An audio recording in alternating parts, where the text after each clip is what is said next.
अस्सलाम वालेकुम। ये हसन शाह साहब और गोटलैंड की टीम को लेके आए डेजर्ट में। मामू सरदार याकूब संधू साथ हैं और रोई के जो असल रंग है वो दिखा रहे हैं।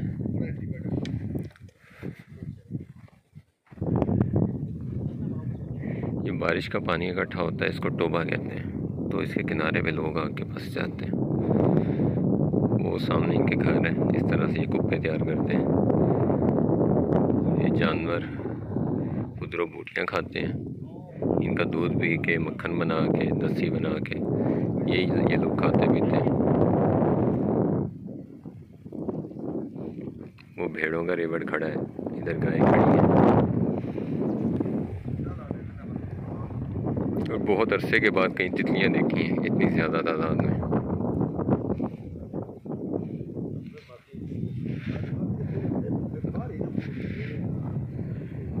पूरा पौधा भरा हुआ है जैसे फूल हो, इस तरह से इस पे तितलियाँ।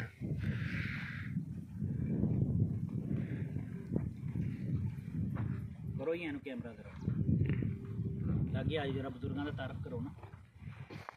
जी मामू जान सरदार याकूब संधू साथ फरहान इकबाल साहब हैं। ये चाचा सही हैं हमारे। बाबा जी यहाँ पे तितलियाँ बड़ी होती हैं, ये क्या वजह? जहाँ भी फूल होते हैं वहाँ तितलियाँ। हाय तो आपके ऊपर तितलियाँ क्यों नहीं है? मैं बूढ़ा हो गया, मैं अब खजां में हूँ। नहीं मेरी बात सुने, बाहर थे तो मेरे भी इतनी बड़ी मेरी बात सुने, फूल हैं तो तितलियाँ इकट्ठी हुई हैं। क्यों इकट्ठी हुई, क्यों इतनी दूर से आए हैं आप लोग? मैं बूढ़ा हो गया, खजां हो गई, आप तितली नीलम तितली समझ नहीं। जब मुझ पे बात तारफ ते कराओ ना, तुसी ना शां पुछो इन्हां दा तारफ है, इनदा सारा पिछला माजी मुस्तकबिल सारा दसो। बुजुर्ग अपना तारफ कराओ ना। मेरा तारफ ठीक है जरा है। नाम ही काफ़ी है। बाबा जी कहते हैं बस बूढ़ा आदमी है। सहरा के बेताज बादशाह है। अभी रास्ता भूल गए थे तो बड़ी मुश्किल से अब निकले हैं सहरा। जब तक रास्ता नहीं भूलते ना बेटा जी उस वक्त सफर का मजा नहीं आता। जितने भी नावलिस्ट हैं जो भी लिखते हैं वो भी जब रास्ता बुलाते हैं तो फिर वहाँ से नावल शुरू होता है, कहानी वहाँ से शुरू होती है।